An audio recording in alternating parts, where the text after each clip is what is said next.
Good evening. For those of you I don't know, I'm Linda Longmire, Professor of Global Studies at the Department of Global Studies and Geography. And before anything, I want to have all of us thank the two conference organizers who are, of course, you probably know by now, Professor Brett Bennington and Professor Rodney Hill. So please join me in thanking them.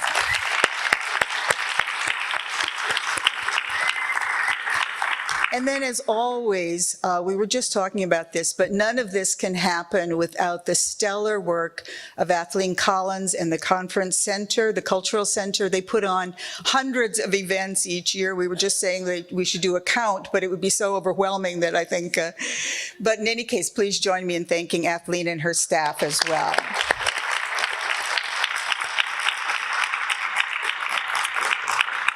And I'm so grateful to have this opportunity tonight to introduce Dr Brinkley, who is an old friend and colleague. I won't tell you too many stories, but I think Doug and I had some of the most fulfilling and wonderful times together when he first started out. It was at New College here at Hofstra University, where I was a faculty member and had just come a few years before. But I just want to publicly thank Doug. I'm so grateful because one of the things that we did that was pedagogically innovative, we started a study abroad program. And we'd been talking about that for a while, for several years. We have to get students off Long Island and out into the world. But it wasn't until Doug came that there was really a fire lit beneath us and at New College to internationalize our curriculum. And so we spent the summer of 1990 and 91, I think it was, in a program we called the Dutch Summer Abroad, where we took about 20 plus of our students and spent 5 weeks or so in Middelburg, Netherlands, which was a beautiful, though somewhat provincial, gorgeous place in southern Netherlands. But it was the home of, and still is, the home of the Roosevelt Study Center, which Doug was already affiliated with. And this was near the ancestral home of both of the Roosevelts. And so it was an absolutely memorable time. And I'm so grateful because then the following summer, this was, keep in mind, the historical moment. The Berlin Wall had just come down. Europe was just becoming more integrated. The Eurozone was being consolidated. So I went back to our wonderful dean, David Chrisman, who, keep in mind, New College's pedagogy was, it should be innovative, individualized, as well as interdisciplinary and international. So David was very receptive to these kinds of creative pedagogical programs. So in any case, I began what came to be called the European Odyssey, where we've spent, and I've now done 45 versions of these study abroad programs. And Doug began the following year, the American Odyssey, which many of you may be familiar with. He did a fabulous book called The Magic Bus about that experience. But again, this creative mobile classroom format, you know, it's been my pedagogical passion for all these years, and I really owe it all to Doug in those first foundational years. So I'm so grateful, Doug, and so happy to be able to thank you publicly. Doug is an amazing human being, as you may know. He is prolific. Even then, even in those early days, he was always doing about 4 things at once, somehow able to organize, able to teach brilliantly, and still produce this amazing library of books now. And he's a historian's historian, as so many of you know if you've followed his work. He's not only written dozens now of poignant biographies, but also focused on key landmark events in American history, whether or not it's, you know, Hurricane Katrina, whether or not it is a whole range of important landmark events, including the one that he's going to talk about tonight with this most recent wonderful book. But it's important to realize Doug's not only a historian's historian. He's received numerous awards, countless awards, probably almost every awards that historians can receive. But he's also a public intellectual in the very best sense of that. Doug has always had, and certainly had even back then, an amazing ability to take very complex phenomena and make them accessible, not reductively or simplistically, but in a way that people could understand. So you may be familiar with his work on CNN as a commentator, or in Vanity Fair. as a contributor. But Doug has always had not only that detailed and rigorous scholarly approach to things, but also this amazing breadth. I remember talking to Doug about Bob Dylan, of course, and certainly also Allen Ginsberg. Doug has written about and thought about the wide landscape of cultural phenomena, not only historical figures and important processes in American history. So he is unique in that ability to both go broadly and understand the implications, the consequences of things, but also to go deeply into the historical details that are so much. He's both a forest and a trees thinker, and I'm so grateful for all of that huge body of work now that has accumulated, including the one we're going to talk about. And again, Doug's not only a historian, you know, he is the Katherine Tsanoff Brown Chair of Humanities, right? Doug goes much broader than simply history, as important as that is. He's not just good at looking back, he's good at looking around and looking out, trying to understand the historical moment. So we're so excited that he's here to talk about this book, talk about this important landmark event.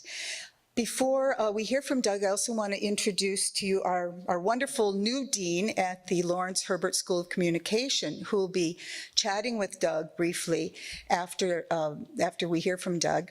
And Mark Lukashevitz is a new dean here at Hofstra, about 9 months, I believe. But he has had this 4-decade career in TV news. So we're really delighted that he's going to share some insights. He even has a personal anecdote about the moon landing that he'll share with us. But as you may know, Mark he's worked at not only NBC News as an executive, but also as an executive producer at ABC, as well as World News Tonight with Sam Donaldson and who else? Peter Jennings as well. So he brings to us here at Hofstra this wide range of experience that we're very grateful for and appreciative of. And so he'll chat with Doug after the presentation. One last anecdote before Doug comes up. And I remember, as I said, I had come to New College just a few years before Doug, but I remember when we were interviewing him very well, because we had a colleague, a wonderful, irascible, but actually very kind colleague who was a historian, Bob Sobel. And Bob had this, very critical reflection on the world. He was, as I say, actually very kind. But I remember Bob saying about Doug, and I have never heard such enthusiasm from Bob Sobel before. He said, one day, he said prophetically, one day Hofstra will be known as the place that Doug Brinkley came from.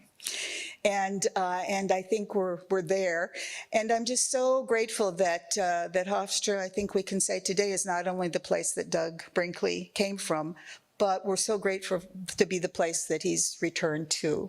So please join me in welcoming Douglas Brinkley.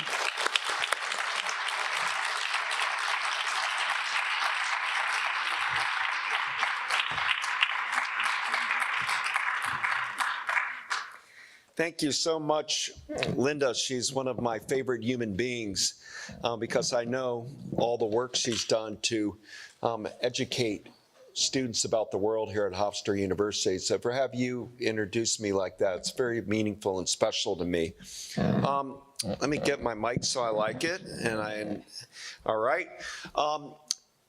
I do consider myself an auxiliary faculty member here at Hofstra University. So when they asked me to come for one giant leap, right at the time my new book's coming out, coincidentally, my book came out on Tuesday, April 2nd, and here I am on the 3rd at this conference. In many ways, you're launching my book tour. Tomorrow I head up to the Kennedy Library in Boston, and I'll be going around the country with a steady beat until we get to July 20th, 1969 for the 50th anniversary of Apollo 11, and particularly that date of July 20th and 21st, Neil Armstrong and Buzz Aldrin going on the moon, the 8-day voyage of Apollo 11.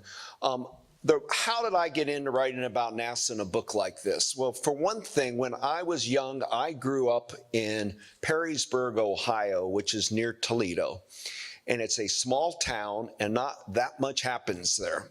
However, not that far away down a country drive, you would go to Wapakoneta, Ohio, which is the hometown of Neil Armstrong. So just imagine having the hometown person, somebody right in your milieu of Northwest Ohio, become the first human being to go to the moon. And everybody was talking about Neil Armstrong. We considered him a homeboy. And my mom was an English teacher, and we, like so many people of a certain age, some of you here, we know exactly where you were when we watched the Going on the Moon. And I was 8.5 years old, and my mom made like a fort with a tent and food, a little buffet and all, to kind of follow all of this history in the making. Take that, and believe me, I collected NASA memorabilia, T-shirts, medals, plates. It was a big deal for me, not just Apollo 11, but all of it. And then when I finished my doctorate, and after I was just here at Hofstra teaching, my first book was on Dean Acheson, and then I wrote a book called Driven Patriot. I kept kind of in track of Armstrong's history. He was down in Cincinnati teaching engineering at the university there, but he was kind of a recluse, wouldn't talk to the reporters at all, disliked the news media. And I had the temerity to write Neil Armstrong to a P.O. box number with 2 of my books, saying, "Dear Mr. Armstrong, I grew up not that far from you. I've just done these 2 books. I would love to get the opportunity to interview you. I don't have a particular project in mind to interview you for, but I would just love to talk with you as a historian and a professor." And I got back a little note, like a little tiny note card, about, half of this, with typed by a personal assistant that said, "Mr. Armstrong will read one of the 2 books you sent him," and that he does not do interviews, but if there ever something kept up, anything developed, he'll let you know, kind of thing. A nice blow off. I forgot about the blow off because just years went by. And one day I got approached by NASA, by the head of the Johnson Manned Space Center back then, a man named George Abbey, said, "Do you want to do the official oral history of Neil Armstrong for NASA?" I had never written on space. I was just a local person, and they said, "Well, Armstrong had your name put aside on a thing," and part of it was because of my youth. I think they talked about other senior historians, but one of the things they have me in at that time, I was relatively young. NASA's good that way. Here I am on the 50th anniversary doing NASA's public relations for them, so they know what they're doing. And so I was so excited. And lo and behold, the interview was in September. I think it was like September 15th, 16th of 2001, and 9/11. And I watched the trade towers like all of you did, and I realized my interview with Armstrong was going to be canceled. And I called the director at NASA, got a hold of him, and I said, can we reschedule? Because all the airports were closed. And he said, "Oh, no, Neil doesn't cancel anything. You must not know." I said, "Well, how?" He goes, "Oh, he's going to fly his own plane to the oral history interview." So I drove to Houston, and there came Neil Armstrong on a prop plane from Cincinnati, landing in Houston, and I was able to do a 6-hour interview with him and talk to him about his career, not just going to the moon, but his Korean War career, his childhood, his time at Purdue University and the like. And it was around that time I decided I would like to write a book about something dealing with Apollo 11 and Armstrong. And then I got hired at Rice University, where I teach now. And Rice is where on September 12, 1962, John F. Kennedy came and gave that memorable speech, "We choose to go to the moon, not because it's easy, but because it's hard." Powerful speech. One thing I hope you all do, you'll see it ad nauseum between now and the summer, a little short clip of Kennedy. It's in color. It's a great speech, but read or listen to the entire speech. It's one of the best presidential speeches ever composed. And I don't say that lightly, because it's the only major presidential speech that talks about science and the romance of exploration and the American westward expansion motif, and they need to study and work hard and to take on challenges. When Kennedy says, "Why do we climb Mount Everest?" And it gives this great rationale for the moon. And so with that, my history office is not far from where Kennedy gave the speech. In fact, our public relations person at Rice about 2 weeks ago got NASA to loan him Kennedy's podium and put it right in the middle of the stadium where he gave that speech to 40,000, so I could do a photograph on Kennedy's podium. And lo and behold, this is the book I've written, American Moonshot, and it took me on a different journey than I thought. For starters, I had to get into early rocketry. You are here with the cradle of aviation on Long Island also, and really it kind of begins with the Wright brothers. Neil Armstrong brought a piece of the Wright brothers plane with him to the moon, a fragment of it. And by 1903, the Wright brothers at Kitty Hawk. By 1927, Charles Lindbergh taking off. Jack Kennedy was born in 1917. So by the time he's 10, Lindbergh is his big boyhood hero. Somebody that everybody's talking about, just as mine was Neil Armstrong. And Flash Gordon and Buck Rogers are in kids' things. And there are all these like space guns. And CBS Radio started doing programming on the moon and Mars, and is it possible someday? That early in the late 1920s and early 1930s. But the thing that happened, we only had one major rocketeer, Dr. Robert Goddard. Today you'll hear Goddard centers, and Goddard put out his rockets up in Auburn, Massachusetts. He was a professor at Clark University. They thought he was wacko. The New York Times wrote a story about mocking his belief in liquid fuel rockets. Before it, they were more like a gunpowder kind of thing, and how he could put projectiles into space. They harassed him in Massachusetts for noise making, disturbing the peace. People would see the rocket go up and come down, and police would come on his experiments. And so he eventually goes out to New Mexico. That's why Roswell, New Mexico is where you hear all the aliens from. Goddard had a ranch, Eden Valley Ranch, where he did all of his rocketry experiments. So he was our one guy in the game. But in Europe, the Germans were really into rocketry. And the big person in my book is Wernher von Braun. Von Braun went to technical school in Berlin. He was a rocket fanatic, a genius of Albert Einstein magnitude. He's the first person during World War II to put a rocket into space, going 62 miles above us, and he's the one who built the Saturn V rocket that takes us to the moon. But von Braun got himself in a conundrum because his coming of age coincided with Adolf Hitler in the Third Reich. Some of the top rocket scientists fled Nazi Germany. Von Braun was tapped by the German army to build rockets, and he stayed. He became a member of the SS, and they found a secret base on the Baltic Sea where he could start working on his rockets as weapons of mass destruction. And we did the Manhattan Project in America for nuclear weapons, but Hitler was doing rocketry. It was a beginning study of rocketry. Von Braun eventually will develop the V-2 bomb, and the V-2 missile is the beginning of the age of rocketry in the space age.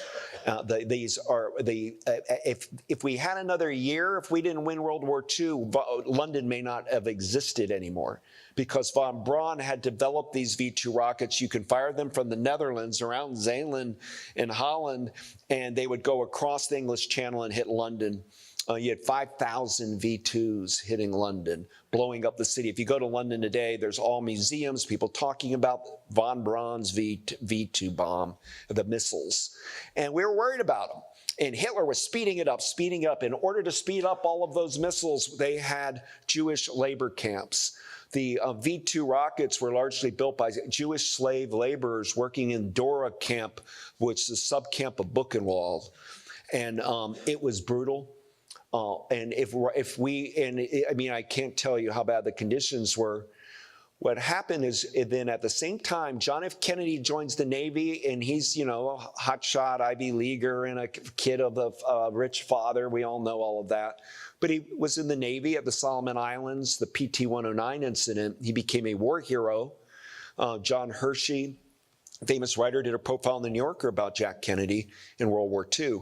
Joe Jr., I don't know if you know this, but Joe Jr. volunteered for Operation Aphrodite, which was to take an American-like Liberator plane and pack it with dynamite, Torpax, pack it from beginning to end, strip the whole plane out, but fill it up with these explosives. And 2 pilots would go from England over the English Channel into France as a drone, a real drone with pilots in it, like kamikaze style. And they were aiming to take out the tunnels where V1, V3s, and these missile categories were being built. And when it was the first one of this, and they blew up, and Joe Kennedy died. The plane evaporated. It was so much power of that explosion. So John F. Kennedy lost his brother trying to take out von Braun missile components in France. After the war, or right when Hitler committed suicide, Wernher von Braun makes a very smart move. His time's coming, and he's worried about war crimes, and he's going to be tried. He doesn't want to go to London, because what he did to London with his bombs, they would have tried him, and London had no money. Von Braun was first and foremost an opportunist, he didn't want to live in Russia for reasons you can imagine. Stalin's Russia after World War II. So the United States was a big deal. He cleverly forges documents, take rail trains, ends up taking his V2 blueprints, parts, materials, all of the stuff necessary to build missiles, got them into trains with a top scientist, Nazi scientist, put them in a cave, blew up the front of it, dynamited the front, went further away to it in a Bavarian Alps house, and sent his younger brother Magnus on a bicycle to go surrender to the U.S. Army that was marching towards Berlin. His brother surrendered. They couldn't believe they got Wernher von Braun, the great war prize, the Hitler's secret genius. And von Braun and all of this comes to America due to Operation Paperclip, which Harry Truman allowed these Nazi rocket scientists not to be charged with war crimes, not to have a Nuremberg experience, but to be prisoners of peace, as they were called, not POWs, but they always had military escorts around and to keep an eye on them. And they were moved to Fort Bliss, El Paso, Texas, right next to near Roswell, where Goddard had been building his rockets in what's called the White Sands Proving Grounds. And von Braun starts his career as an American. He eventually becomes naturalized. He's a German American. They never get charged for anything. And he, though, is frustrated that he starts writing fictional accounts of going to Mars and the moon. He's a genius writer, among many things. Korean War, 1950, we had no missiles. When you guys study Korea, we're not shooting missiles in the Korean War. We have guys like Neil Armstrong that are aviators, people like, Armstrong, like 48 combat missions or something in the Korean War, but we didn't have missiles. We recognized missiles was the new coin of the realm in the Cold War. And von Braun and his team gets moved to Huntsville, Alabama, embedded with the U.S. Army, taking over the old Huntsville Arsenal. And there in Huntsville, von Braun starts doing his rocket work. And he meets John F. Kennedy for the first time in 1953 because John F. Kennedy's father, the rich Joe Kennedy, had Henry Luce pick John F. Kennedy, and then Wernher von Braun were the judges for Time's Man of the Year in 1953. They met in New York. They did a film show together, Kennedy and von Braun. They went out on the town. And in an oral history von Braun did, he talks about all Jack Kennedy was telling me about nonstop was how my brother died trying to take out missile base in France. And Kennedy didn't hold a grudge against von Braun. They picked, incidentally, Konrad Adenauer, the West German chancellor, as the man of the year in '53. I only tell you that because you can see West Germany joins NATO. And so if you're wondering why von Braun wasn't ostracized more, West Germany was starting to be integrated into NATO and the like as an ally. And von Braun insinuates himself into Walt Disney's Rocketeer. Von Braun goes on all of Disney's television shows, Collier's Magazine, Moonshot, Marshot, Moonshot. He is the face of the new space age, Wernher von Braun. Problem is, in the 1950s, Dwight Eisenhower wasn't very keen on Wernher von Braun. He had to be the supreme Allied commander in World War II, and he knew what the Holocaust was up close. He saw the film footage and said it. And I wouldn't say he wouldn't do business with von Braun, because he did. He knew he was in the Army, but he prioritized Navy rockets, the Vanguard Ike, over von Braun's Army rockets. And so von Braun hated Eisenhower. Kennedy thought of them as, Kennedy and von Braun had this attitude they shared. Eisenhower was born in the 19th century. De Gaulle, born in the 19th century. Khrushchev, 19th century. Churchill, 19th century. We're 20th century jet age guys. Both born around the same time. We had to serve in World War II. Our generation's coming into fruition. Missiles, aviation, jet age is the thing of the 1950s, and we're a personification of it. And so keep that in mind when October of 1957, when the Soviets largely shock us, although the CIA predicted it was going to happen soon, about a year before it happened. But they put a satellite into space, as most of you probably know, Sputnik. The beep, beep, beep goes around the world. Some Americans panic. Oh, my God. This now, and Lyndon Johnson's and from the Senate's press aide wrote a letter, which is hilarious. Like, this is a great opportunity for Democrats. People are going to think Sputnik's like looking in on their bedroom, that they're going to be flying over America, the communists looking into you.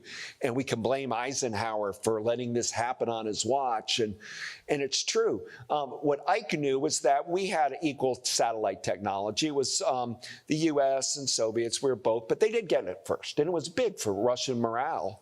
And so Kennedy, Johnson, Stuart Symington, a first Secretary of the Air Force and a senator from Missouri, Henry Scoop Jackson of Washington State, start slamming Ike. You're losing the missile race. You're losing we're losing satellites. We're behind Russia. And Kennedy writes that into getting the Democratic nomination in 1960, a space gap and missile gap. If you go back and look at the Kennedy-Nixon debates, you will see at a key moment, Kennedy scores points on Nixon in the debates, and he says, "You spoke to Khrushchev last year and said that America is number one in appliances. Well, I'll take my TV in black and white. I want to be number one in rocket thrust." And then at another debate moment, Kennedy says to Nixon, "If you're staying with Eisenhower-Nixon policy, I see a Soviet flag planted on the moon. I want to see an American flag planted on the moon." So this is part of his MO, and his name of his campaign, like FDR, the New Deal, Kennedy is the New Frontier. New Frontier is a term being used within NASA publications in early 1960 to promote the future of space exploration. So Kennedy and NASA are coming together. NASA's created in 1958 by Dwight Eisenhower, but Ike was more lukewarm about it. Certainly Eisenhower didn't wanted just to not go on a race, but just do what we had to do incrementally. Kennedy, in a letter I found that he wrote a student at Princeton, random letter to a student who wrote him, uses the word leapfrog, which will come up in White House transcripts. Kennedy said, "My view is we've got to leapfrog the Soviets. I don't want tit for tat. I don't want technology versus technology. I want to do the big leapfrog." And when he becomes president, right after his inaugural, he picks James Webb ahead of NASA, who's a master money guy on Capitol Hill. Lobbyist, technocrat, genius, wouldn't be going to the moon without James Webb running NASA. But Kennedy is a little slow because we didn't know whether we were worried about dead astronauts. All of the Vanguards blew up in Cape Canaveral. So when you put the first human American in space, you have to be really careful. They're going to blow up and we'll lose global prestige in the Cold War. But Kennedy couldn't hem and haw for long because he had the Bay of Pigs disaster with Cuba, and then Yuri Gagarin is the first human in space. The Soviets put the first human up. You know, Soviets did dog, Laika, but the problem the Soviets originally had when they put the dog into space, they had no way to bring it down, so it dehydrated in space, the dog. And NASA wanted to bring whoever we send up's got to come back alive. So there was a window, but once Gagarin beats us on Kennedy's watch, not Eisenhower's, Kennedy greenlights Alan Shepard's Freedom 7 Mercury shot. There's 7 Mercury astronauts, all white men under 5'10", to fit into the capsule.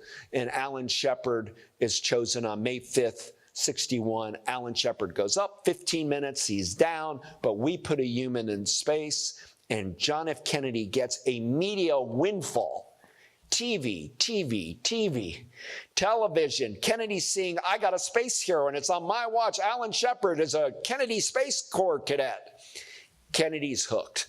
Space is a ticket for his presidency to garner the public, to get enthusiasm, to give the new frontier direction. So put the correlation, May 5th, 61, Alan Shepard, May 25th, 61. We have the speech to the joint session of Congress in the afternoon when Kennedy makes his famous moon pledge. At the time Kennedy gave that speech, there was no technology to go to the moon. People at NASA were like, what moonshot? We can't do a moon. We barely got Alan Shepard up there. What do you mean going to the moon by the end of the decade? It was pie in the sky stuff. His father, Joe Kennedy, called the White House switchboard and got Kennedy's personal assistant, Evelyn Lincoln, and said, God damn it, where's Jack? I knew he was going to do something asinine like this. He's so reckless. His father was just livid that the irresponsibility is saying we're putting a man on the moon. But Kennedy was what I learned from my research, what a great salesperson Kennedy was.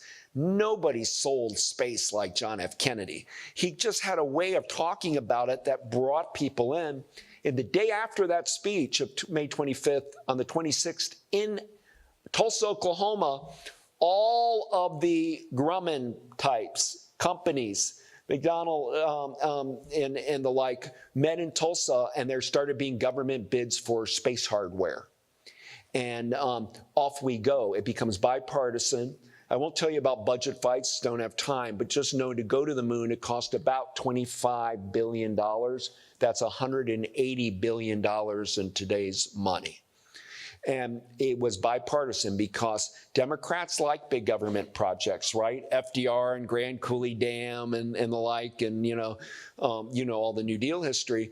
But Republicans, the fiscal conservatives, had a bit of a problem about this Apollo, which was created at the time, except all Kennedy or a Democrat would do was, oh, you're weak on communism? You don't want to beat the Soviets to the moon. Oh, no, I want to beat the Soviets to the moon. I didn't say that. I want to be, so it became a kind of Cold War consensus. And Kennedy sells it as a football game. We're going to beat them. Even at my school, Rice, he said, why does Rice play University of Texas? It's a challenge, And at that point, we have success. Gus Grissom goes up, and all the Mercury, out of the 6 Mercury missions during Kennedy's presidency, all are successful. And these become big heroes, Gordon Cooper and Wally Schirra and Scott Carpenter, and particularly John Glenn. Glenn, in February of 1962, orbits the Earth multiple times and becomes an honorary member of the Kennedy family. I interviewed Ethel Kennedy, RFK's widow, and she said when her husband was killed in Los Angeles, one of the first things she did was call up John Glenn to go look after her children at Hickory Hill in Virginia. They recruited Glenn to the Democratic Party. Glenn became a senator from Ohio and ran for president in 1984. But Glenn was like the new Lindbergh. The thing that's interesting, guys, what I want to tell you why the moonshot worked for Kennedy and why we got in it is infrastructure. Not just what you have here at Grumman, the jobs, the memories of people on Long Island of being part of Apollo. This was spread around the United States, 400,000 jobs, and billions of dollars went into the South, because Kennedy barely won Texas by a hair in 1960. And with Lyndon there, the two heads of space appropriations, one's Albert Thomas. Guess what city he represents? Houston. He was congressional appropriations. The senator was from Oklahoma, Kerr, ran Senator Space, and they wanted the pork in their backyard, and they got it big time in Texas. San Antonio, space medicine, manned space in Houston. By the time Kennedy gives that speech at Rice, why he choose to go to the moon, that very year, the Astros baseball team's created in Houston. It's from Bayou City to Space City. The Rockets NBA team comes to town. The city of Houston, known as petroleum capital, is suddenly the space-age tech hub of the world. So when you hear Neil Armstrong and Buzz Aldrin, Houston, Tranquility Base, Houston, Texas, being talked about from the moon, because Kennedy putting money in that and flooding the zone there. They built a lot of the Saturn rockets in assemblies in Louisiana near New Orleans. Pork money. Mississippi, Florida, as you know, the Space Coast, Virginia, North Carolina. Why the South? Some could argue because the climate's better and you don't have to have frozen winter for tests and all, but also civil rights. Because in 1962, with Ole Miss and James Meredith integrating, Kennedy's Justice Department's being fierce on civil rights. And they're saying to Lyndon, as vice presidents, going around telling the old Democratic Southern senators, don't denounce us on civil rights. I know you're angry about it. I know you're mad we're doing away with Jim Crow. But how does about $200 million sound for your district? Money. And this is going on, and so it brings in some of those Southern senators into play too. As you know, Kennedy, by the time he's assassinated in Dallas, when he was going to the Trade Mart in Dallas, he had a speech on him, which was to talk about satellites, space exploration, and the Moonshot. Right when he was died, he was supposed to be accompanied that day in Dallas by Gordon Cooper, the Mercury astronaut, in an open convertible, but they canceled Cooper's visit there.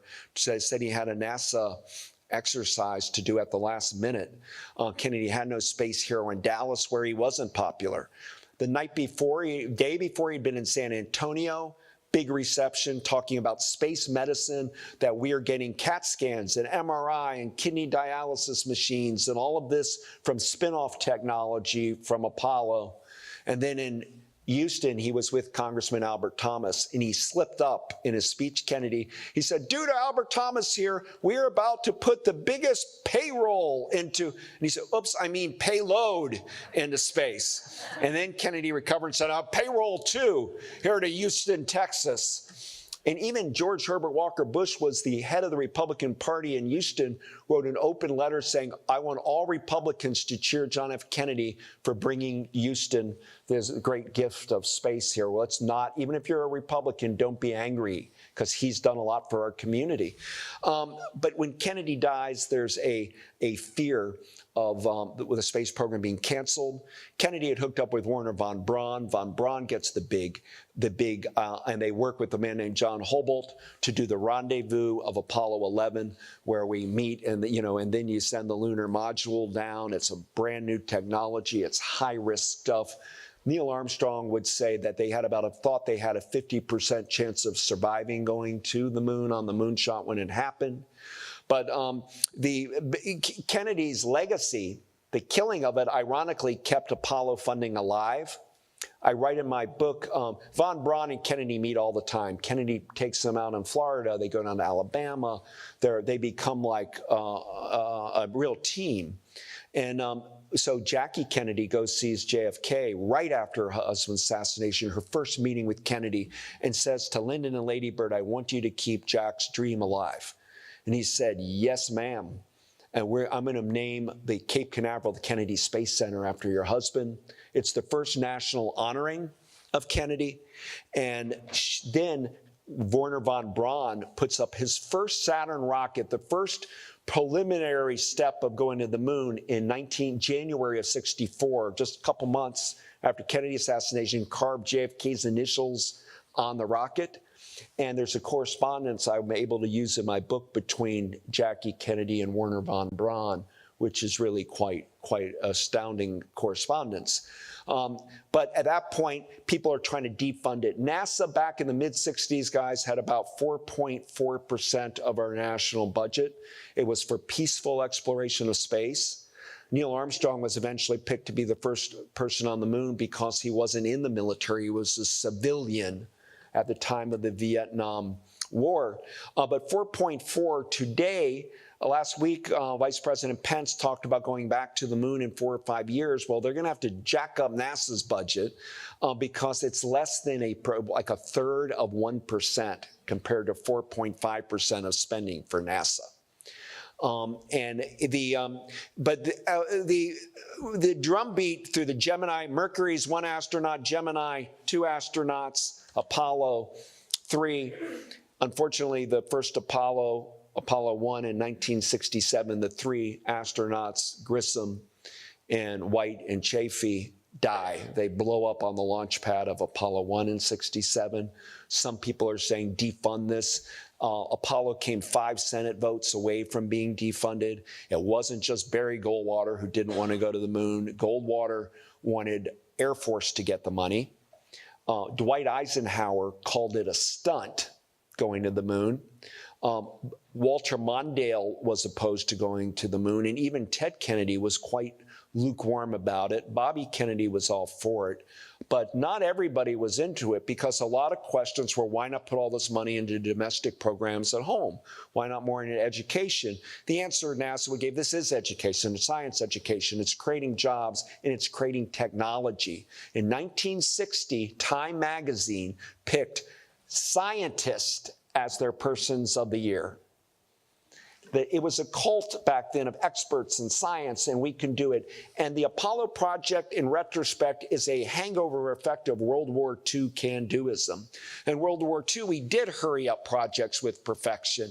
We did Manhattan projects and created radar and industrial mobilization and Grumman's. And now it's continuing with this Cold War battle of beating the Soviets to the moon.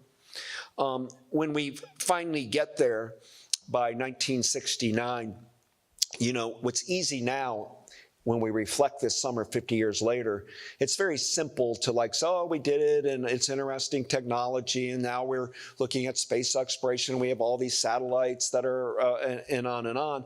But this was, one thing went wrong and Apollo 11 was going to be a disaster.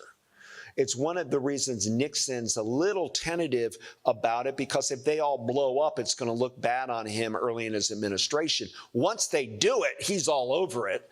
You know, meets the astronauts at the greatest moment in the creation of the Earth, and Nixon does all of that. But I read a correspondence where Nixon, Bill Moyers wanted to name the space rocket, and Daniel Patrick Moynihan of New York, the John F. Kennedy. And I've read the memos where H.L. Haldeman's like, no more Kennedyization of the moon. You know, this is an I swear, Haldeman, right, this is an NBC news plot to get, because they're Kennedy crazy, the liberal media, and all of this, and of course, when it happens, the whole world watches. I'm just one kid eating popcorn in Perrysburg, Ohio. 550 million people watched Neil Armstrong. It was a global event. It was honored by all of the world. It was a moment when people were so proud of the United States. I'm proud of NASA for doing a few things. One, do you know, left on the moon by them is a packet of medals to honor Soviet cosmonauts that died. They dropped it to honor the Soviet and bring Russia into feeling that they were part of it. Many of the astronauts I interviewed said, without Russia, we don't go to the moon. And we loved the cosmonauts. They were doing the same thing we were doing. We may have got there first because we got a little more money. Our technology was a little better, but the honor between people that go to space, even today, from all countries of the world, it's an incredible fraternity, sorority. Women in space is not a good topic because there were 13 women trained for Mercury 13 in the early 60s, and Dr. Randy Lovelace had given them exams out in New Mexico, and they were perfect test pilots. They passed all the endurance tests, and it got squashed. And Kennedy never approved it, nor did John Glenn, who went and said, this is man's work going into space, not a woman's work. Almost words to that effect. And people like Edward R. Murrow was thinking it should be a woman, but the Soviets put the first woman into space, not the United States. We don't have a woman into space till Sally Ride, a name you probably all know, until 1983. So the gender disparities there and on issues of race, you had Edward R. Murrow begging Kennedy and Johnson, put a dark-skinned person, an African-American, an Indo-American, an Asian, but why all white people in space? If we would do one dark-skinned astronaut, Murrow argues this directly to the administration, the world would honor us because most of the world isn't white-skinned. And then look how great it would look that America did such a thing. That doesn't happen then in this 60s era either. But today, space is an active field for women. You well know, you've had one of our great astronauts here at Hofstra. I was just in Pittsburgh, the first woman spacewalker, and it's an incredible field to go into science and space technology for women, for minorities, for people all over the world. In retrospect, the reason why Apollo lives on is our lives are filled with tragedy. We're a deeply divided country. We're in this schism of broken politics. But for this sort of moment in the 60s on space, it kind of pulled everybody together. And we're all in it together, feet, and we accomplished it. And we did what we set out to do, and it's quite remarkable how many people had to be part of it. The reason Armstrong didn't talk to the media, the reason I had such a hard time getting to him, is he was worried that his children would be kidnapped or something like happened to Lindbergh. But basically he said, I'm not a celebrity. I just one of all of these teams of people. And I'm like, it's about the engineers and the scientists and the computer specialists, and I'm not going to hog the limelight. He was that self-effacing. I'll end by telling you my disappointment in my interview with Armstrong, because we're talking about humanities, Linda, and I used my humanities side interviewing him. He was such an engineer and kind of mission guy. And I said, Mr. Armstrong, don't you ever go out at night and like you just looked up at the moon and thought, oh my God, it's so luminous and I can see Earth from up there. And it's almost like a religious experience. And you just think, God, I was there. No. That was my taped answer to that. He didn't buy into the romanization of space. He was part of when they put it on the screen when we did it. It's Kennedy's pledge underneath it, task accomplished. And right when we brought the three astronauts, Collins, Aldrin, and Armstrong home, and it's a task accomplished. It's going to be a big birthday. You guys have really kicked it off here at Hofstra with this extraordinary conference, and thank you for inviting me here.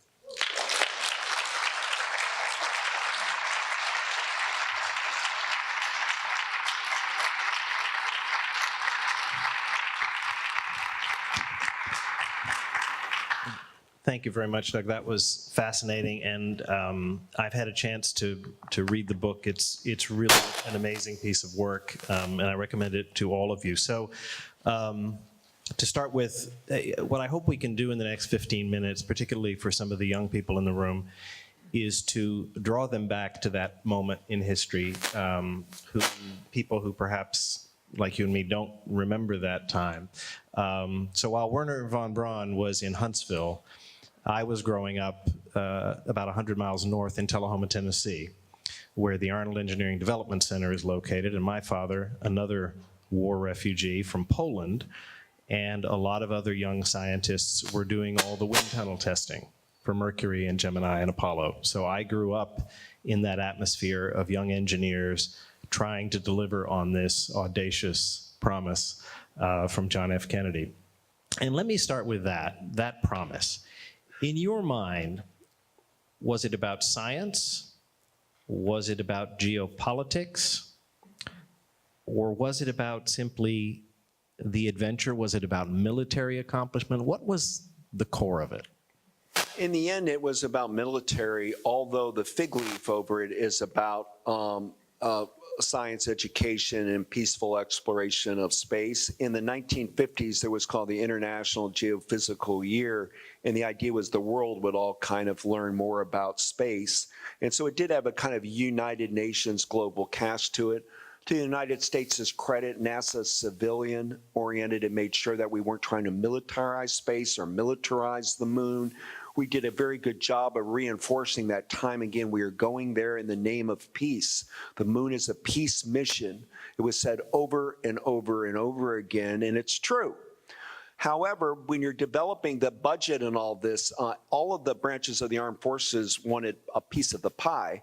And there's really a competition between Air Force, Navy, and Army of who's going to get the money. Air Force says, hey, if it's up in the air, it's Air Force. We want to build the rockets. We want to put the astronauts up. And why? What's Navy have to do with it up there?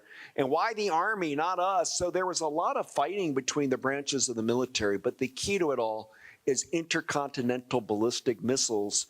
As you know, our world is rife with them today, are being developed for military purposes, and it is a race going on. Russia's building ICBMs at a very rapid clip.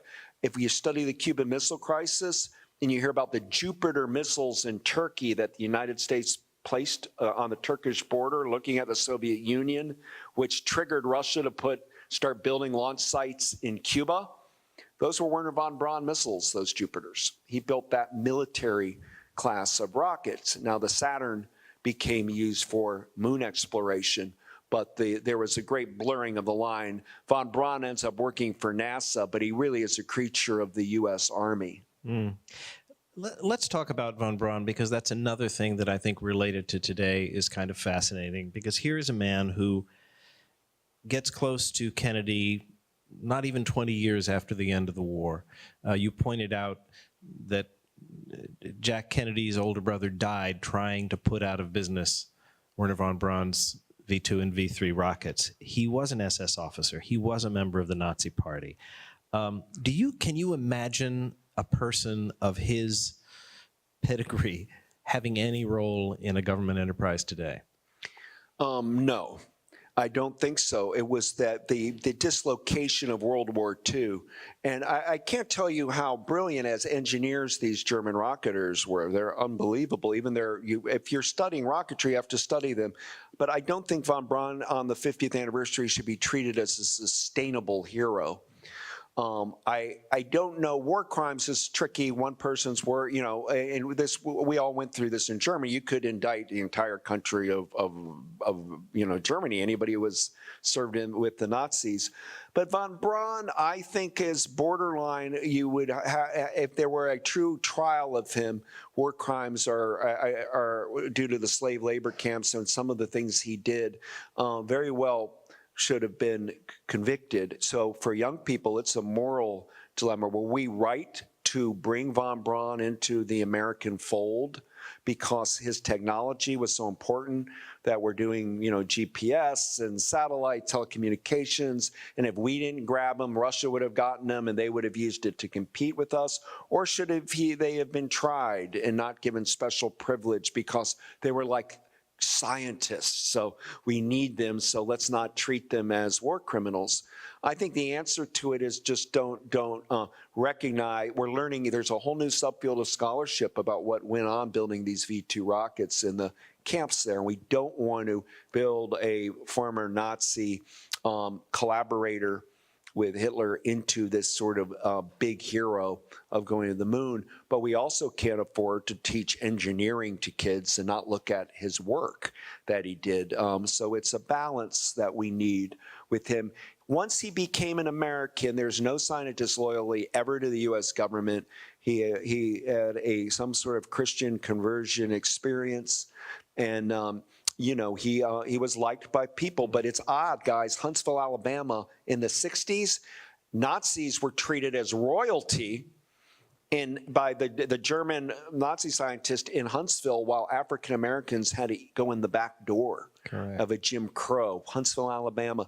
There was a great woman, a Pulitzer Prize winner, who wrote the best book on Birmingham and the civil rights movement, Diane McWhorter. And she is writing a book now about Huntsville, Alabama, civil rights and Nazi scientists, and the story that it tells about America in that particular period of time. So von Braun's a very rich field of academic inquiry right now. You mentioned the word leapfrog, and I want to take you to that part of your book because I think it's a fascinating part of the story. April 14th, 1961, early in the Kennedy administration, and John Kennedy is talking to his space advisors, to Hugh Sidey. I believe, luckily, this was caught on tape. And you write the following: sometimes in history, a single work or concept can trigger a blinding flash that illuminates a presidency or the life of a nation. Leapfrog was that word for John Kennedy. Rather than suggesting NASA should skip the methodological steps needed to thoroughly and safely achieve plans already in space, the president was pushing for an audacious goal beyond manned orbital spaceflight. If somebody can just tell me how to catch up, JFK implored at the meeting. Let's find somebody, anybody. I don't care if it's the janitor over there if he knows. Try to take us inside that meeting and what could have been going on in Jack Kennedy's head. Kennedy's getting angry that nobody's telling him how to beat the Soviets in space, and that's that word leapfrog. And when he screamed at them, I don't care if it's the janitor, who can tell me what to do? You know who knew what to do? Wernher von Braun. Von Braun said, I know how to build the damn rocket. I know how to, we can do it. Within the decade, Mr. von Braun, yes, it'll be rough, it'll be tough, but it can be done. And he convinces Lyndon Johnson, JFK, Webb, that it's doable, even though they don't know how it's doable. And Kennedy is a risk taker. One thing about Jack Kennedy, guys, you need to know, I learned it more from this book, is he never lost an election. He is a political beast. He won we always think of him, like good-looking Jack and, all this. He won for Congress in 1946. He won for Congress in 48. He won for Congress in 50. He runs for the Senate in 52 and wins. He runs for the Senate in 58 and wins. He runs for the presidency in 1960 and wins. Jack Kennedy was wired to be number one. That's his big thing. First, number one. And one anecdote of many is he's playing a game of chess with his friend Kenny O'Donnell, and they're doing this chess game, and he's about to be checkmated. And Kennedy, like a little jerk of rage, knocks the entire chess game over. Says, I guess Ken will never know who won. It's a funny little chess story, but that's how he's wired on this. So when he's getting beat with Gagarin going in space, and he just got his clock cleaned in the Bay of Pigs, and when he goes to Vienna in the 61, Khrushchev talks down to him and all, Kennedy's getting his ardor up. But where he's an interesting, peaceful president, is that during the Berlin Wall crisis, Kennedy says, no, we're not going to war. He never wanted to go to war. He saw going to the moon as an effort of peace. And he saw in Berlin, instead of a war, I'll use rhetoric to move people and shame the East Berliners. He does the atmospheric test ban. We were blowing up nuclear weapons in space, and Kennedy works hard to ban atmospheric tests on nuclear weapons to help the environment and public health, and he's a leader in it. And Kennedy, before his death, was willing to talk to Russia about joint exploration in space, going together. He was open to it, Kennedy, but Khrushchev's son said, and I quote it in the book, Khrushchev said, my father told me we can't do joint space. And the kid says, why, Dad? Khrushchev's kid. And he says, because they'll see that we don't have anything. Khrushchev was bluffing a lot of their technology, and if there was transparency, and one nice thing about our country, we were transparent. We filmed our vanguards blowing up. The Soviets didn't do that. Everything was in secrecy there, where we were open about it, and the world started pulling for us because of our openness. And we would use like our space capsules as friendship, goodwill ambassadors going around the world and the like. So, I don't want to leave the idea, even though there's this military component, that Kennedy, most importantly, particularly after the Cuban Missile Crisis, was peaceful coexistence with Russia, and he started seeing going to the moon as a friendly competition with Russia, unlike a Vietnam type of scenario or like another Korean War, proxy wars.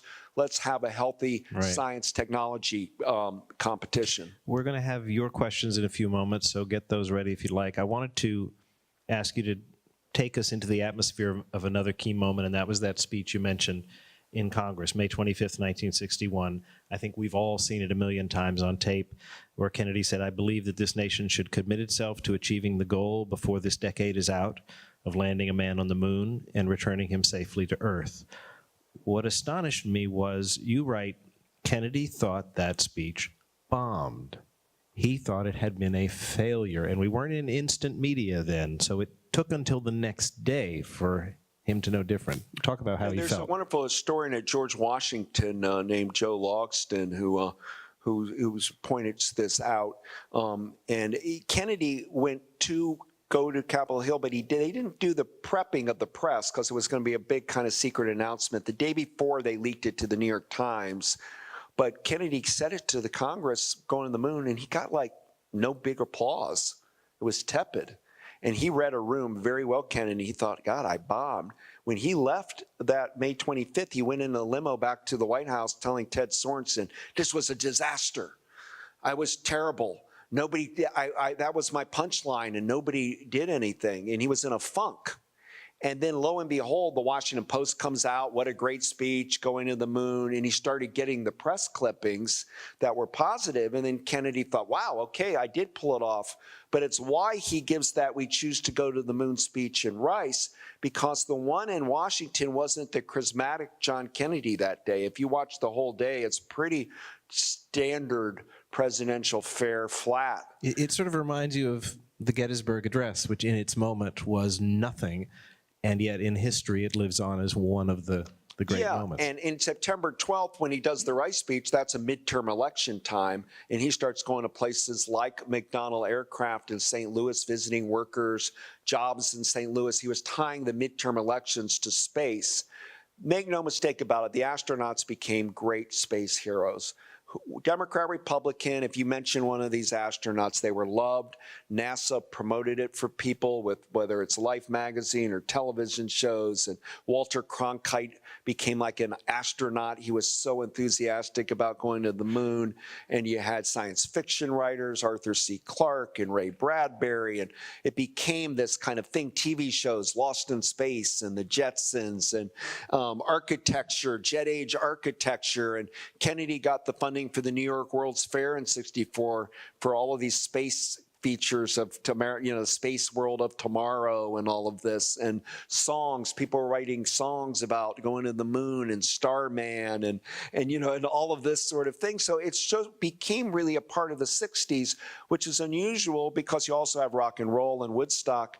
This summer will be 50th anniversary of Woodstock here in New York, the Rock Festival, and 50th anniversary of Chappaquiddick, when Ted Kennedy's car goes off. The Kennedy's father and mother, Rose and Jack, were alive for the Moonshot to see John F. Kennedy's greatest accomplishment, the Moonshot, at the exact same time, the Chappaquiddick with Ted Kennedy, their other son, like the day, by coincidence. And so the big high and the low. And then Joe Kennedy died later in 1969. Eisenhower, the great critic of racing to the moon, died before Apollo 11. He never got to see that we went there. Let me ask, and please step up to the microphones if you have questions. The final question, that day in 1969, so you were at home as an 8-year-old in Ohio, yes? I was a 12-year-old making my first visit to my parents' homeland in Poland, watching on a Russian television in Warsaw, Poland, with a crowd that at least 50% of whom believed this was fake. But conjure again for the young people in the audience, 500 million people roughly watched this event. What was that moment like? globally? What was this moment like in the world? Everybody watched it all over the world. And, you mentioned the moon hoax. I think everybody here has heard about the hoax of going to the moon. And do you realize today they say about 70% of Russian citizens don't think we went to the moon? Today. Around the world, this conspiracy theory of that it was done in a Hollywood flash studio or something is very pronounced. And I got to go for CBS News to Venezuela to interview Hugo Chavez when he was alive. And to my shock, somehow it came up in conversation, and Chavez said to me, oh, well, the whole thing, that America, you guys never went to the moon. It was all done in a Hollywood studio. And I said, I grew up in Ohio by Neil Armstrong. And he goes, oh, you didn't buy into all that. That's just America propaganda. So it's still the moon hoax. The conspiracy theories are very alive and well. And hopefully, as conferences like this will, are working to help set records straight and debunk such nonsense. Great. First question. You mentioned about the status, the capabilities of the Russians at that time. Do you know if the intelligence agency, we have pretty good intelligence agencies, that they may have known that there's substantial weaknesses in the Russians' capability, so that when Kennedy said he wants to leapfrog, he was pretty sure he could do it because we could have. Thank you. Yeah, his question is, did our CIA or intelligence apparatus know the extent of how far along the Soviets were to going to the moon? And that's why one of the reasons we picked going to the moon, is that working? I might be all off. But one of the one of the reasons that we went for the moon, the moonshot, was there was enough intelligence that said if we go far away, we could probably beat them, because we didn't realize they didn't have the capabilities yet. So if it was an equal playing field and we weren't operating from behind, the thought was we could win. But the Soviets, and the truth is really our satellite technology was better than the Soviets, and our rockets were, but the Soviets were being reckless, going first all the time. They were desperate. They got a lot of golden prestige out of Sputnik and Gagarin. Even today, if you go to Russia, those are two high points in their Cold War history. And they're undeniable successes of Soviet technology to accomplish that. Go ahead, please. You have to speak up. Okay, so going to the moon was. I'm not sure it's working, but go ahead. Oh, Yeah. it is. Go ahead. So going to the moon was about being superior in space, correct? So, as such, we're still doing things like that. How would going to Mars affect any country's superiority in space? Great question. The big thing going on, guys, today, Buzz Aldrin, who's still alive, is all about the Mars shot. He's dying to go to Mars.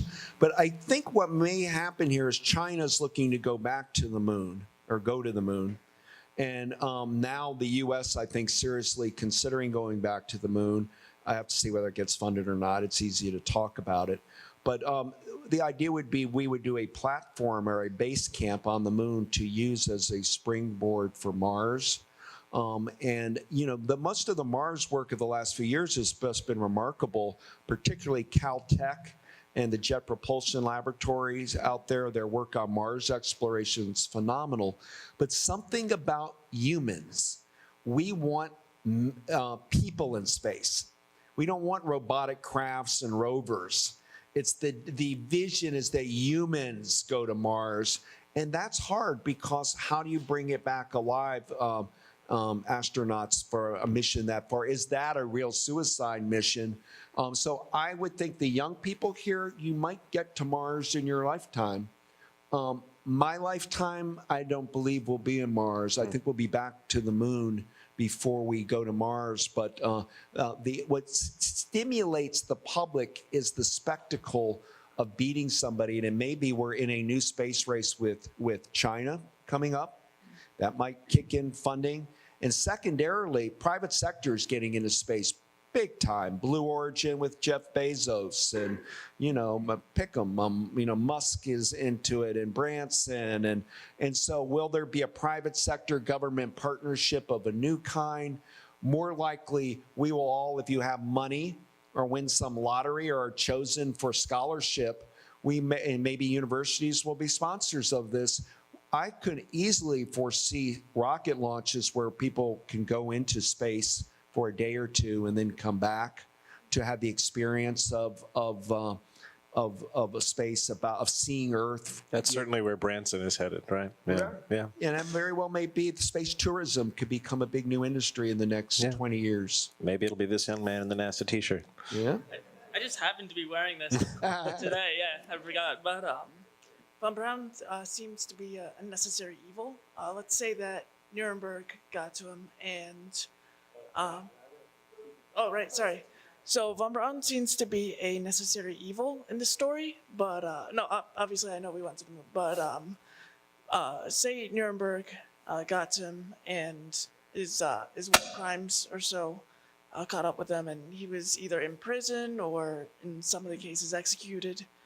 What scientist could have stepped up and put us on the moon? Probably none. Most people think if there wasn't von Braun, it may have not happened because of the time frame, or 15, 20 years later, but not in the decade. And I can't tell you guys enough what a good publicist von Braun was. He was an amazing figure on TV. He had media manipulation down. I've never seen a genius scientist that was a media manipulator to the degree of von Braun. He did both. So it was, people believed that we could do it because he says it.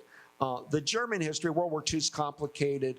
We're Japanese. My uncle was killed by the Japanese at Guam. Japan's our closest ally today. And, but I just want to make sure that in building up von Braun, the Holocaust isn't forgotten and the horrors of it. And I think the problem I see a little bit in some places like Huntsville maybe has Von Braun Civic Center and things like this named after it. And maybe that shouldn't be, maybe it needs to be named Sally Ride. Exactly. And yet, study von Braun in the history of the time in his proper place without creating him into a folk hero. But it's hard. I mean, should Truman have brought them over here? They probably were right to, but it's the same kind of question. Should we have dropped the atomic bomb on Hiroshima and Nagasaki? It's what colleges do. We debate these things. There are two sides to it.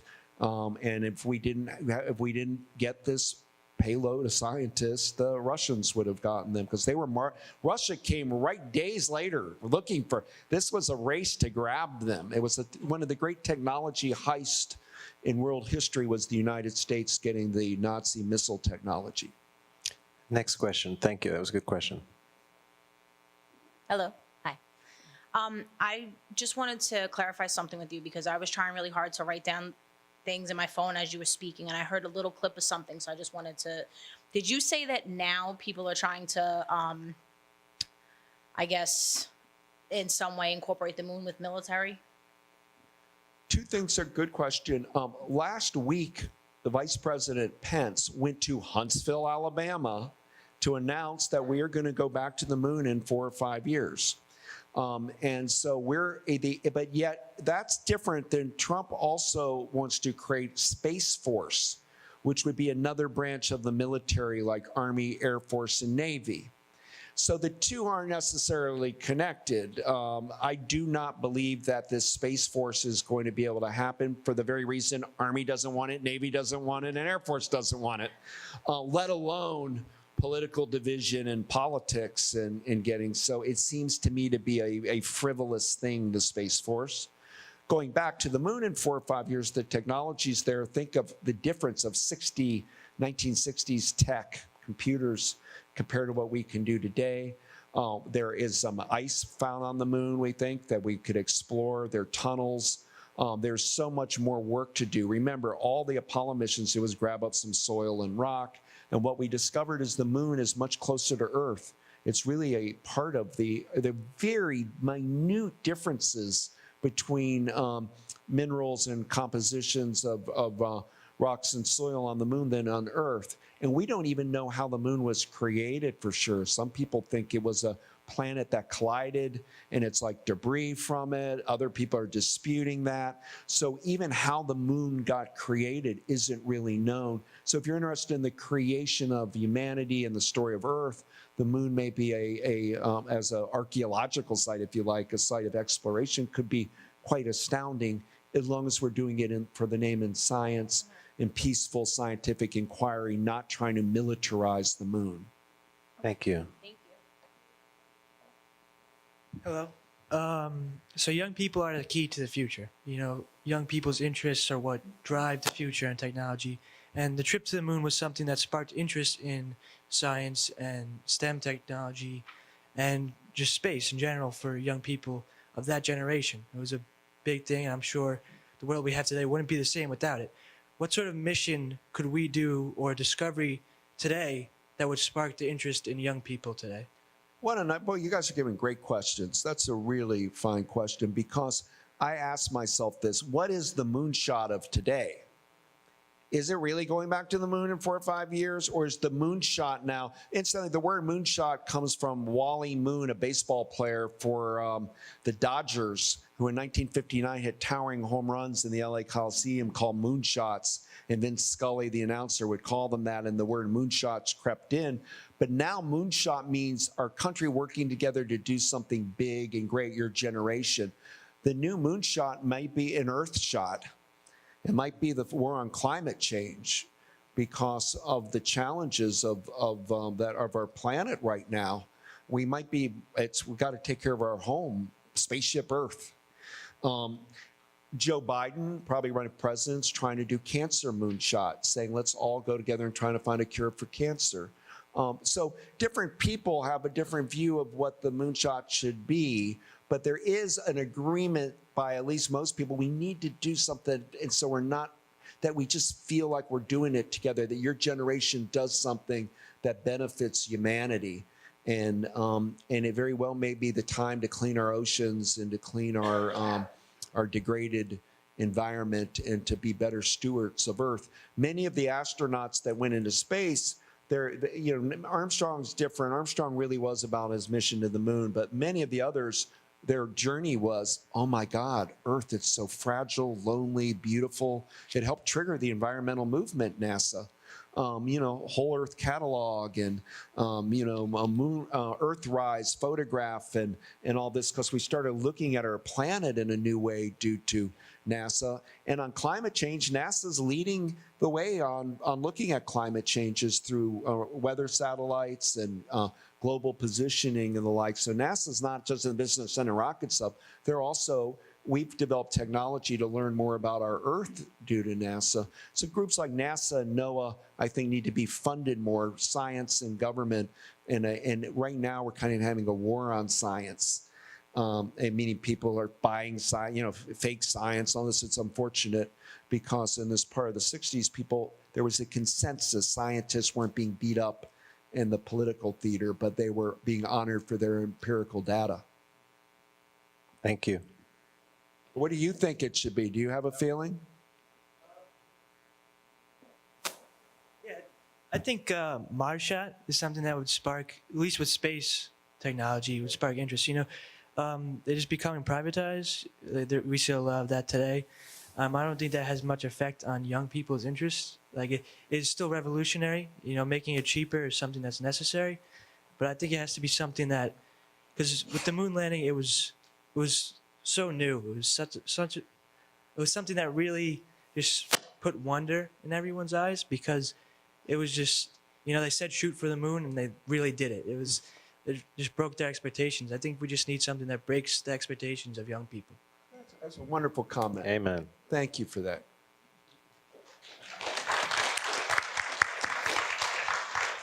Thank you, Dr. Brinkley, for being here. Kind of switching gears a little bit, more of a general writing question. You write some big books, and you're a prolific writer. Contrasted to somebody like Bob Caro, who's writing about the same subject, LBJ, for 40 years, and he only has a book every 10 years. So no disrespect to him, but I was curious, I always like to ask authors when they're here, What's your writing process? How do you discipline yourself to write? Do you write a certain time of day, every day? What's your research like? Great question. Coincidentally, right before I came to Hofstra, I saw Bob Caro. He was in the CNN building. I was just chatting to him. I love his Lyndon Johnson books, in his book on Robert Moses. But every historian's a little different. I have, as my introduction had made clear, Linda was talking about, I kind of like a lot of different things. So as a professor, I'm teaching Cold War history and presidential history and environmental history mainly now, but I have an interest in music and pop culture and the like. I tend to handwrite, not all the time, but I handwrite a lot of drafts. The big thing to doing the writing is to start collecting books. Like in order to write this book, I need to know everything that's already been written about, say, Kennedy in space or about the Apollo project. Now, when you get an Apollo, it's a lot. And I make clear in my book, I'm not a space scientist. There are people that spend their life doing NASA history that know things. I would have no more idea of how to build a rocket. I have zero aptitude, but I did think I could break down the politics of space and why Jack Kennedy put all the chips on this. And so, but I handwrite a lot and I just vary from topic to topic. But I am a product of used book and antiquarian book world. I'm a book collector, and so I have a pretty good antenna for what's out there, like what books are missing, what American history might need to be looked at more, where the archives are, who's around to interview if it's more recent history. So I don't think I have a job. It's just a passion I've had. I'm sure I'll be 80 working on a book, and if I'm, God willing, able to live that long, but you know, I love what I do. And you just write in the morning or in the afternoon? Well, now that I have children, I have 3 kids, and I used to be a night owl, but now I'm a morning person. So I'm starting to get up early and work hard. I'd say 6:30 to 7 a.m. to about 11. And then also, but I'm reading all the time. Read. For every book you write, you're reading so much. And I am not a techie. I'm not very good with technology, but I am a bit of a speed reader. So I can get through a lot of books on American history and think pretty quickly, and that enhances my ability to go tackle it. And then you learn tricks like Sinclair Lewis, the great writer, said, won a Nobel for literature, said the first rule of writing is put the seat of your pants to the seat of the chair. In the end, and it's also blue collar work, it's really hard, focused work too. So when you come out like this and I can talk tonight, you're seeing the end of a long process of loneliness, working in an office with, you know, it's a solitary behavior. And then you come out, you're public on it, and it's exciting. But you have to like the researching of it, or it won't. Your curiosities, you wanting to know what happens, is what kind of prods you forward. Thanks again for being here. Thank you, Dean. And we're going to have to wrap up pretty quick. So one more question from the audience, and then we'll just wrap up. Of course, Apollo 11 gets all the credit, as it should, for the actual landing. How important do you think the Christmas Eve flight that orbited the moon but didn't actually land or have the limb was into leading up to the actual landing? And if that had not taken place, do you think the landing would still ultimately have happened? And the Gemini program, was there any one particular mission within Gemini that really made it possible to have the ultimate landing? Well, everything was step by step. There's no going to the moon without each one, because they each were testing new protocol. But I think you're spot on that Christmas Eve, was so memorable with our astronauts. At that point, we realized we can probably do it. We had not perfected the rendezvous. The big thing with the lunar module technology was the one that we didn't know. We were confident in 69 or in Christmas of 68. After that mission, we were deadly confident we could put a man or a person on the moon. Well, we weren't convinced fully could we bring them back. And that is the rub of it. The danger really was going to be when Michael Collins, who had to float around there all by himself while they're on the moon, that exact moment of that rendezvous could not be off. There was no real second chance. And one thing that I've seen it in documents in one way or another with Kennedy, Johnson, Nixon, they are really worried about dead astronauts. I wouldn't think it would be that bad of public relations to the way they felt it, but they thought that global prestige was going to go down if suddenly we had Neil Armstrong and Buzz Aldrin floating around dead in space. That this would do the opposite of what Apollo was supposed to do, impress the world about our technological might. Instead, we would become a laughing stock. And what von Braun did very well, many engineers mocked some of his procedures, but he never always erred on the side of safety and caution in his building. And that's what made him different. He never took the shortcuts.